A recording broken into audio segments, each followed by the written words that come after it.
las respuestas son analizadas de acuerdo, en fin, con los niveles, los estágios. Estoy claramente simplificando, la cosa es muy más compleja, pero la idea básica son dilemas morales. Dilemas morales que pueden ser aplicados a una muestra de individuos, como ha dicho, debería trabajarlo con, está citado aquí, con comunidades de variadas culturas. Por eso ella plantea la universalidad de su teoría. Para allá de la diversidad cultural, habría valores para la vida que serían princípios éticos universales. Y, en su perspectiva, hay, en su perspectiva, comprobado, porque, por ejemplo, en el mundo árabe, en América Central y en otros lugares, también encontró elementos que, según él, sustentaban la universalidad de su teoría. Ciertamente fue duramente atacado, fue toda una pelea, una crítica. No sé si fue por eso que se suicidó. Pero, no, es una brincadeira, una broma. Pero son dilemas morales y la forma mediante una entrevista clínica de largo plazo, un diálogo que tiene que ser profundizado, donde lo que vale fundamentalmente es o porquê, la estructura de respuesta que nos dice en qué estágio de moralidad, o sea, qué perspectiva sociomoral la persona expresa. Pero lógicamente no puede ser un dilema, porque dice claramente, todos nosotros incorremos en contradicciones en la vida. Sí, pero sí. Entonces, hay una serie de dilemas, todo un cálculo estadístico para validar la investigación, para decir, bueno, este grupo, o este sujeto, o este individuo tiende a expresar una conciencia moral baseada en un criterio creciente de justicia, que, bueno, está ahí más para convencional, o está más para pós-convencional, está más, como se diz, mirando para su umbigo, está egocêntrico, pensando solamente en sus intereses. Eso es básicamente la metodología, la técnica de investigación. Yo que traté fue como secundario. Sí, las hipótesis del estudio. La principal fue, si el presupuesto participativo, y ahí hay un riesgo muy grande por sobrecarregar la responsabilidad del presupuesto participativo, como tú hablabas antes. Bueno, hay una multiplicidad, incluso cada vez mayor. Háblase sociología en los individuos plurales. No soy muy adepto, pero Bernard Lahire, un heterodoxo seguidor de Bourdieu, está trabajando mucho con esta idea de individuos plurales. O sea, ¿cómo es posible? Estamos en varias provincias del significado, como sí, dicen los antropólogos, ¿no? Al mismo tiempo. Claro, exactamente. Sí, y invirtió la cuestión de Bourdieu, porque Bourdieu trabajó mucho la reproducción, y él intentó mostrar cómo, a pesar de las probabilidades, una parte de individuos salieron de la reproducción. Bueno, ahí estamos viajando. Entonces, si el presupuesto participativo tiene un rol de promover la demopedía, o sea, la educación para la ciudadanía, de promover a largo de lo tiempo. Entonces, obviamente que la metodología utilizada tuvo que trabajar con el método longitudinal. Pero cuando no es posible, porque el método longitudinal básicamente, de forma radical, hay que ser los mismos individuos, acompañados por un largo tiempo. Tienen que ser las mismas personas. Sí, las mismas personas. Cuando eso no es posible, es legítimo que se escojan grupos o individuos representantes del tiempo. En ese caso, fueron 4 tiempos. O sea, si no me equivoco, de 1 a 8 años. No tengo certeza, de 1 a 8, de 1 a 10 años. O sea, grupos con tiempo de participación distinto. Porque la cuestión es si al entrar en presupuesto participativo, después de un tiempo que hay que ser razonable, no puede ser 1 año, 2 años, por lo menos 8 años. Y comparar la estructura de pensamiento. Exactamente. Y ahí, encontrar sujetos que sigan participando a lo largo de estos años. sí, No, no necesariamente. no. No, porque no siempre es posible. Ah, Claro, ahora, para el grupo de veteranos, hay que ser personas que han participado por lo menos 8 años. claro. Bien, bien. Rangos de participación. Sí, Bien. 4. Un año, después de De 2 2 a a 4, de 5 a 7 y de 8 años y más. Gracias, sí. Esos son los rangos de grupos que... Sí, una adaptación legítima como técnica de investigación para el método longitudinal. ¿Sí? Entonces, hay que tener, para comprobación de la hipótesis, una relación positiva entre tiempo de participación, tiempo de PP y estadios de conciencia moral. O sea, una conciencia moral pós-convencional. La hipótesis principal es que el presupuesto participativo, Cuando más tiempo, más para conciencia. cumplir sus promesas de escuela de ciudadanía, de formación de los ciudadanos, mediante el recorte teórico seleccionado, tiene que tener una variación de un score T, que es un score desarrollado por Kolbe, que nos dice cuál es el nivel de conciencia moral pós-convencional. O sea, mediante un conjunto de dilemas morales, de técnicas, hay un score. Score. Resultado. Sí. Que diz, bueno, esse score indica o quanto de consciência moral pós-convencional ha sido demonstrado. E como hipótese secundária, seria a ideia que o pressuposto participativo, como uma instituição alternativa de socialização secundária, sabemos todos, socialização secundária são todas instituições posteriores à família, escolas, organismos, por aí vai. Uma instituição alternativa de socialização secundária, há que produzir efeitos compensatórios à assimetria de aprendizagens, em especial para os sujeitos que têm menor escolaridade. Compensatorios a la asimetría. Sí. Entonces, la idea de una escuela de ciudadanía Socializa de tal manera que compensa las diferencias iniciales. Esa sería una hipótesis arrojada.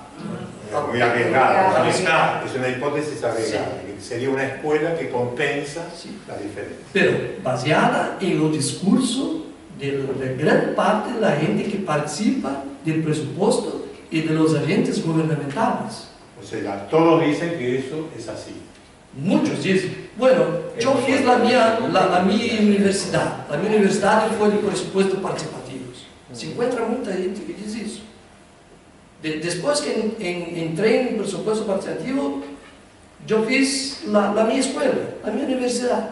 Hoy yo tengo, Se aprende mucho.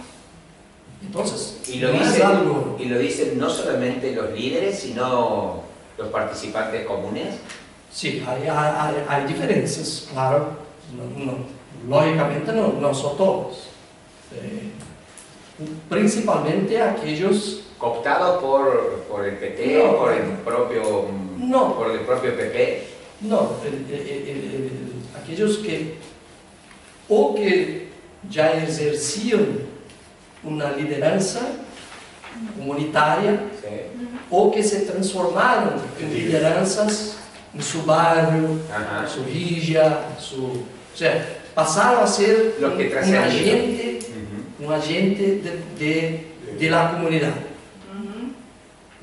Y esos son los veteranos, los más experientes, los que por sus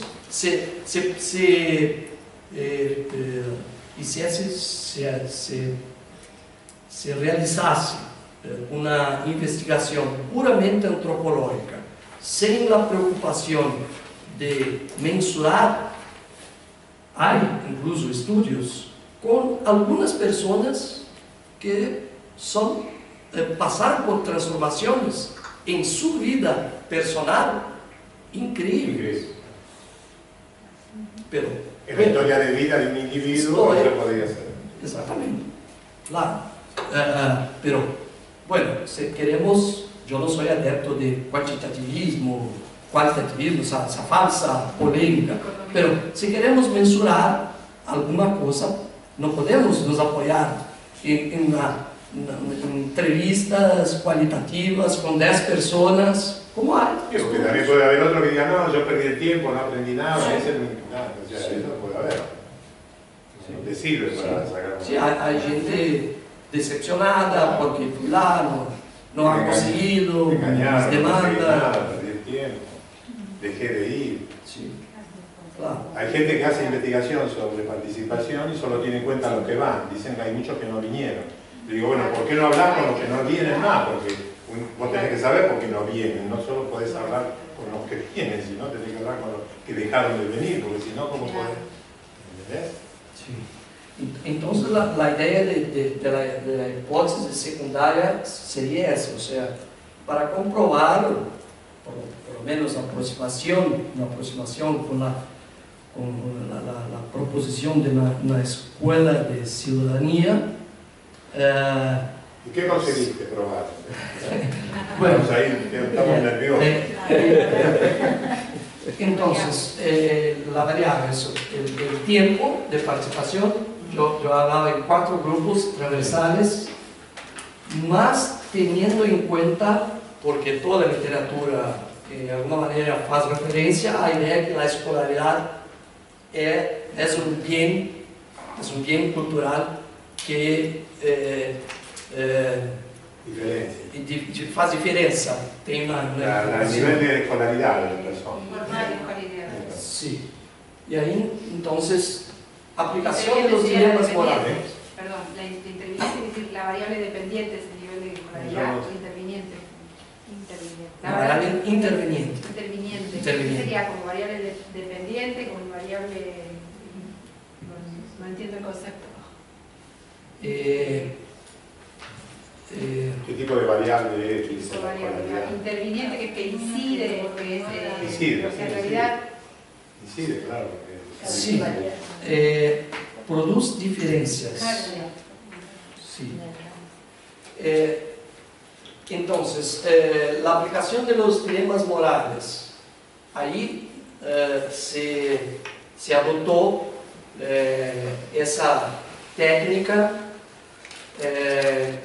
que representa una simplificación de la entrevista clínica de largo plazo originalmente utilizada por Colbert, pero fueron sus seguidores que inventaron Una forma más simplificada. el DICE 1, porque hay muchas.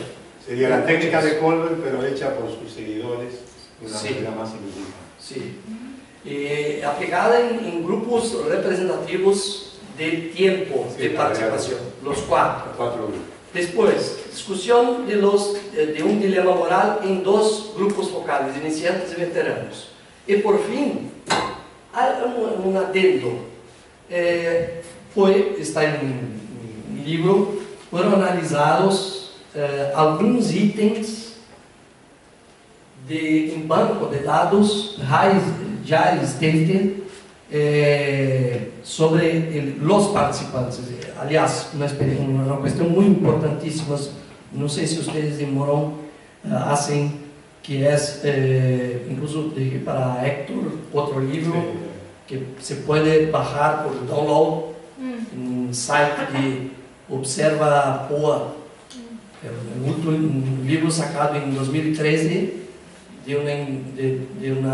la última encuesta que hicimos nós de la universidad en parcería con la Intendencia Municipal, con una muestra representativa de los participantes del presupuesto participativos, una muestra estadísticamente representativa, 1.200 participantes, su perfil, su avaliación, su percepción, y incluso en el último capítulo yo introducí cuestiones de cultura política por primera vez, que incluso los resultados son muy coherentes con esa metodología. ¿Cómo es el lugar? Observa Es el Observatorio de POA. Porto Alegre. El Sí, Observatorio de Observa Porto Alegre. POA. Tiene el libro ahí, Sí, después sí. se puede bajar. Ahí está. Bueno, entonces estuvimos realizando encuestas con los participantes de forma longitudinal desde 1995. Hicimos 5 o 6, 95, 98, 2000, 2002, 2005, 2007 y 2009. Sí. Después de 2009, con la crisis, entendemos que, bueno, vamos a ir, la situación cambió mucho. Pero los datos analizados acá, como la tesis hace tiempo, fueron de 1998. Y ahí, en esta encuesta, fueron, bueno, ahí está en relación entre tiempo y estágio predominante de conciencia moral, mensurado por el Score P, como ya hablamos, ¿sí?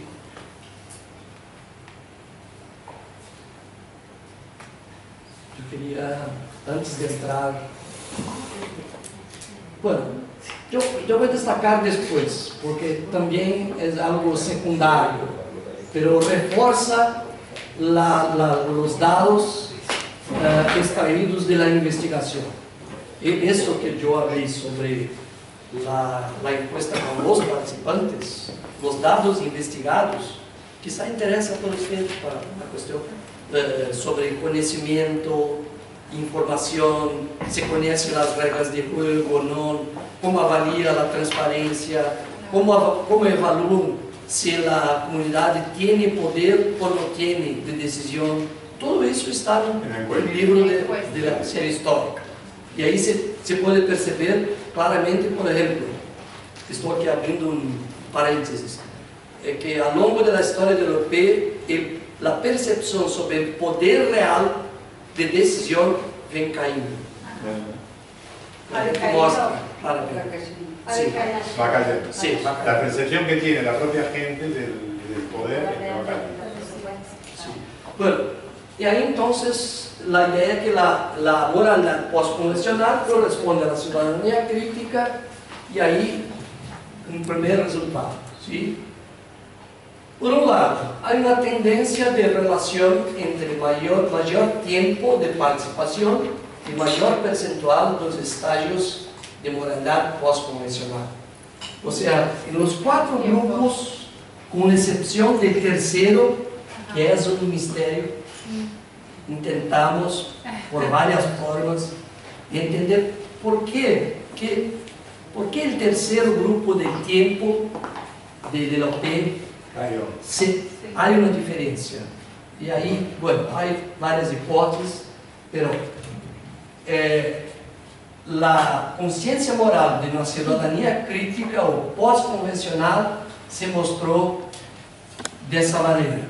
Lo primero grupo, los iniciantes, 30%, 37%, una queda de 31% y un crecimiento de casi 50% en los veteranos. O sea, casi 49% de los veteranos estarían se presentando con una conciencia moral postconvencional o con una perspectiva de ciudadanía crítica.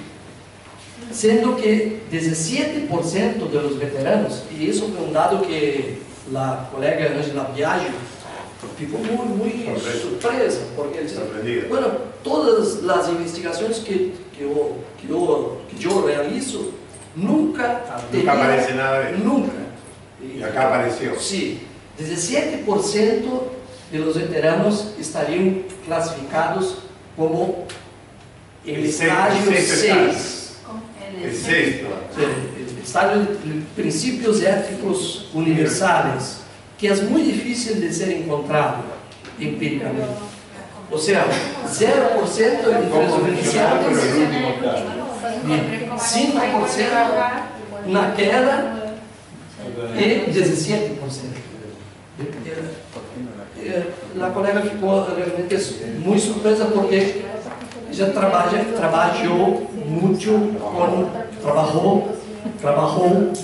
con adolescentes, con educación ambiental, con cuestiones, y los adolescentes con escolaridad media, nem siempre, muy claramente presentado ese percentual.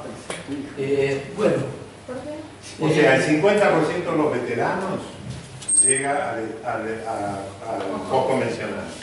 Y el 17% de todos esos alcanza el estadio máximo, que es lo que sería muy raro, dice él, porque en otras investigaciones eso no aparece.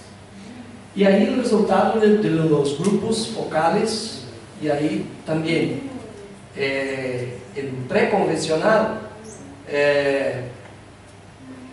prácticamente existen de entre los iniciantes. Miren, en verde, a partir del verde para amarillo, los iniciantes no presentaron una conciencia moral postconvencional. En cuanto que los veteranos no presentaron una conciencia preconvencional, 46% convencional y ahí sumando uns 30% pós-convencional. O sea, fueron dos maneiras, dos técnicas. Por un lado, los dilemas, con 380 y pocas personas, representantes, el perfil del público participante, representante de 4 tiempos de participación distintos, y por otro lado, 2 grupos focales, iniciantes y veteranos, discutiendo, y los resultados apuntan más o menos. La misma dirección. Sí, ¿Te parece? sí. O sea que la relación de mayor tiempo aumenta la conciencia social, esa sería.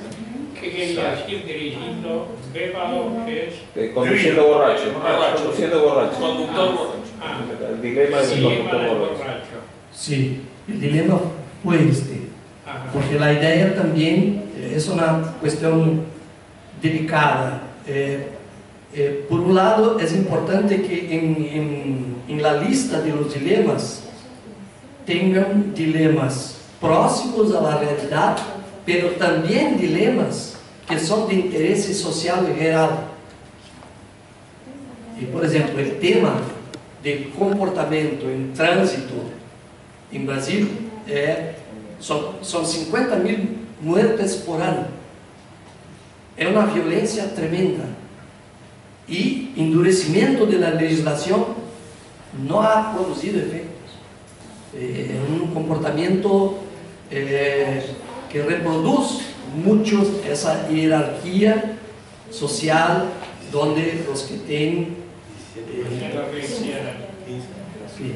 Bueno, nos quedan 15 minutos está bien. de grabación. Si podés decir algo que Sí, tiene que quedar en la grabación, porque sí, si no, no sí, morimos. algo importante, porque ¿qué se ha verificado? Y ahí entramos en la complejidad del tema que yo hablaba sobre el contexto histórico brasileño, la cuestión de jeitinho brasileño, o sea, algo muy particular. ¿Qué mostró los datos? Bueno, la gente con escolaridad primaria, o sea, fundamental, hasta 8 años de estudios, se mostró, se verificó una asociación estadística, o sea, una asociación estadística Validar. sí, significativa. Exacto. Gracias. Entre la gente de escolaridad primaria y el estágio 3, o sea, de pré-ciudadanía. Por otro lado, la gente de escolaridad superior... La ley de Gerson, o sea, la de Sí, sí, pero la escolaridad superior se mostró asociada estadísticamente de forma significativa con el estágio 5. No sé, yo no soy experto en estadística, ¿no? Pero usted conoce como la asociación significativa, hay un cálculo que muestra que hay una distribución para além daquilo que se espera. ¿Sí? Entonces, esto es validado estatísticamente, no es una asociación casual. En la situación de moradia, o sea, de habitación, de vivienda, los resultados muy grandes. O sea, aquellos que vivían en favelas, en habitación precaria, tuvieron la misma asociación. Bueno, se demuestra, por tanto, la interveniencia que yo, ahí con Bourdieu, llamé de capital escolar. O sea, ahí tenemos una cuestión muy importante porque la cuestión de las asimetrías entre los participantes.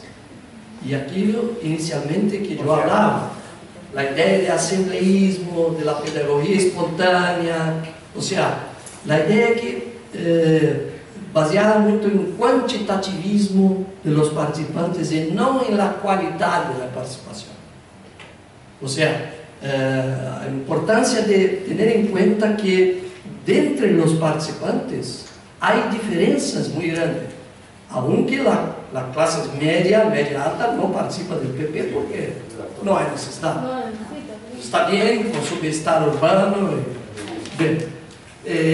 Entonces la cuestión de, por ejemplo, pensar una pedagogía que no sea espontánea, una pedagogía que lleve en cuenta formación, capacitación, o sea, universalización de conocimientos sobre cómo funciona el proceso, cuáles son las reglas de juego, si las reglas son justas o no son justas. Hay una grande cuestión que creo ser un gran potencial de los presupuestos participativos, que es la cuestión, ¿quién define las reglas? Si el gobierno define las reglas de baja o si las reglas de juego son discutidas, debatidas, definidas y compartidas, porque es un potencial pedagógico muy grande, porque ahí se coloca la cuestión, ¿por qué esta regla, este criterio es justo y otro no es justo? Y ahí se establece una argumentación pública. Claro. Porque hay muchos casos de PPs en Brasil, por ejemplo, donde la distribución de los recursos son equitativos entre las regiones. las regiones, aunque tienen diferencias muy grandes en términos de bienestar urbano, reciben los mismos recursos. El Morón no, es de acuerdo a los índices de NBI de cada localidad. Exactamente. La matriz. O sea, aquellos que tienen más carencias, claro, ahí se define si el proceso es Pero redistributivo. aquí, más en ese punto sería que esto no estaría confirmando que el presupuesto participativo es una escuela de ciudadanía, porque no reduce las diferencias. Exactamente. Se está negando la No. segunda hipótesis que quería probar. Exactamente. Por O lo sea, menos, por primero, en tesis, porque hay una cuestión compleja de causalidad que no voy a testar, pero en tesis se demuestra que, bueno, en la participación del presupuesto participativo produce algún efecto, algún resultado en términos planteados.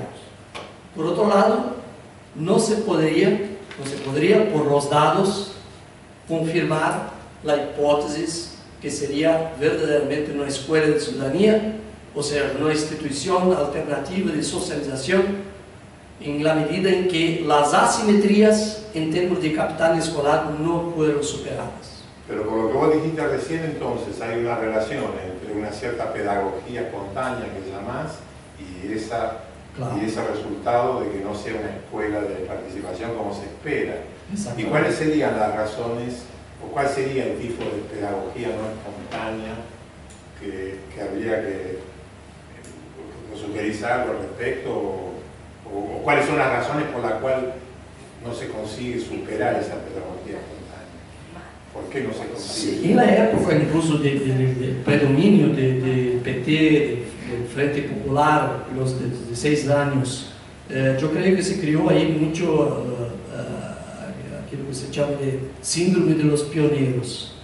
O sea, en la medida en que la ciudad se quedó reconocida internacionalmente y pasó a recibir inúmeros visitantes, reconocimiento de la ONU, el propio Banco Mundial y todo eso, el Foro Social Mundial, se creó una mentalidad dogmática por parte del gobierno, del partido, y totalmente refractaria a, por ejemplo, estar abierta a aprender con otras experiencias. Entonces, la mentalidad que yo hablaba antes de asambleísmo cuantitativista no aceptaba las críticas o las sugestiones, las sugerencias de que tenía que ter un proceso de capacitación, un proceso de una metodología, y entra las tentativas que fizemos frustradas de la metodología de familias de PPGA, porque no fueron aceitas en Porto Alegre. No somos el centro del mundo. Un poco nos echaron casi. Sí, ¿Te acuerdas cuando fuimos? Una arrogancia, una cosa. En el seminario que hicimos en Porto Alegre. Claro, pasó en el seminario. hicimos un diálogo de metodologías y se resolvía que se podían combinar y En qué el sé yo. cierre. Que vinieron representantes del gobierno y dijeron esto es así. Imagina, se quiere la idea de tener un curso permanente de capacitación. Un curso permanente de capacitación básica. Para los funcionarios aquí solo, también está para- el regimiento interno, que a cada año se discute. Vamos a hacer con que todos que participan conozcan el regimiento interno. La cuestión de heteronomía, autonomía. Si yo no conozco las reglas de juego, yo estoy heterónomo Claro, soy dependiente. y no autónomo. Y la gente también, la gente común, tenía esa misma actitud. Sí, impresionante. Las lideranzas comunitarias por veces eran más radicales en las posiciones. Era como una élite, como una Sí, élite. sí. Nos sucedió tema de la en el élite presupuesto participativo de Buenos Aires estudiado, se ha formado. una oligarquía vecinal. Capa. Sí, Claro. sí, En el exactamente. presupuesto participativo de Buenos Aires pasó eso. Los que consiguieron liderazgos en la zona de presupuesto participativo en el primer año, quisieron imponer a los nuevos en el segundo esto que dice de esta mentalidad. Pero yo quiero ir antes, por lo menos para mí, se plantea una contradicción que es la siguiente.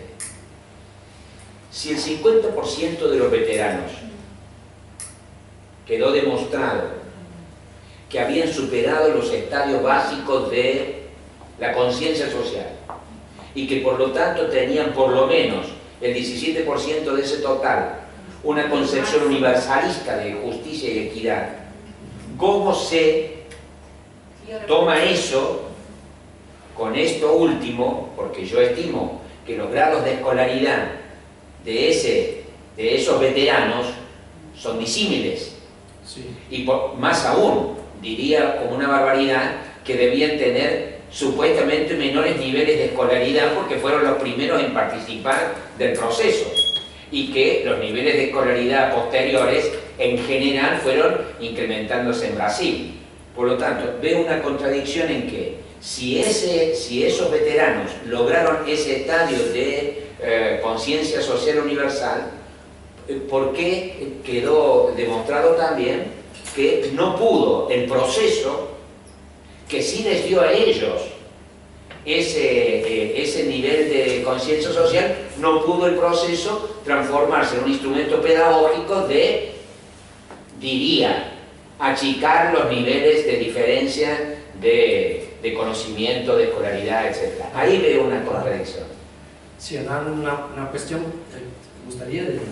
Yo me quedé pensando exactamente en lo mismo hace un rato cuando vi los porcentajes y me preguntaba qué posibilidades habría de que esos veteranos, por algún motivo, no tuviesen ya al iniciar, ¿sí?, su participación en el proceso participativo ese desarrollo de conciencia de ciudadanía.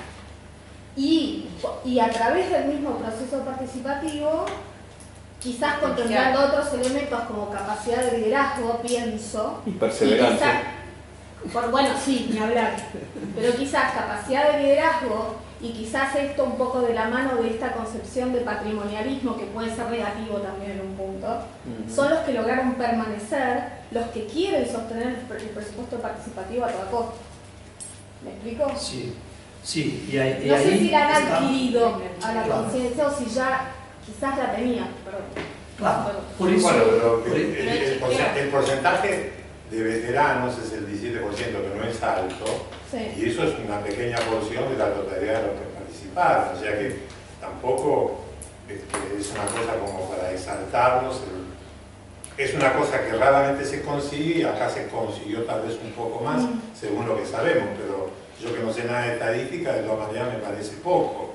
O sea, para el grupo de los veteranos, que el 50% hubiera alcanzado el quinto estadio, hubiera incorporado una idea de justicia un poco más allá de la formal, eso me parece interesante. Digamos que un tipo que fue 8 años, 10 años en presupuesto participativo, algo empezó a entender de unas cosas más generales, porque si se pasó 8 años yendo a un lugar y eso no aprendió un soto, es una pérdida de tiempo. Lo que pasa es que si no hay una línea pero digo, quiero terminar, pero eso no asegura que el hecho de que él incorpore algunos valores de justicia social más elevados o lo que sea, haya incorporado una práctica colectiva o un modo personal de no mirarse al ombligo y no tener una porción de valoración del lugar al que llegó y digamos, y tener una contradicción interna.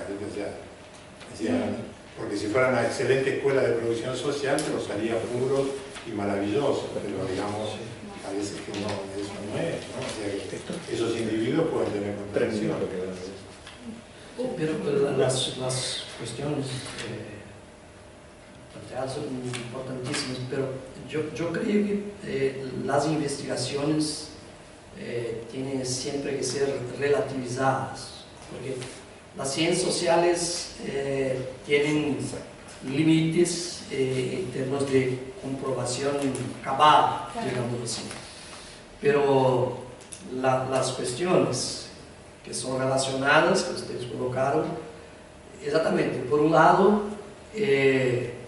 no hay una comprobación total de que el presupuesto participativo fue la única razón de que se ha transformado, se ha cambiado a lo largo del tiempo una conciencia social. Hay una cuestión que tenía que sofisticar mucho más para conseguir algo un poco más, no sé, un poco más comprobable, aceptable, ¿sí? Por otro lado, la cuestión de los veteranos, en parte, Héctor, primero son minoría, ¿sí? No hay un porcentaje y hasta hoy, por increíble que parezca, de renovación de en torno de 40% de la gente nueva que pasa a participar. Por otro lado, tenemos que tener en cuenta la idea que la conciencia quizá no sea algo que también nos sufre alteraciones para regresar. Porque depende mucho de las oportunidades. O sea, yo diría que es una minoría la gente que se mantiene en su firmeza de principios con carencias grandes materiales. O sea, ahí la teoría de la escuela racional y tal, nos explica un poco mejor.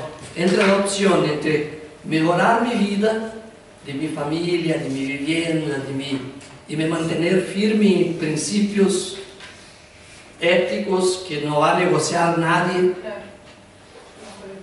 es complicado.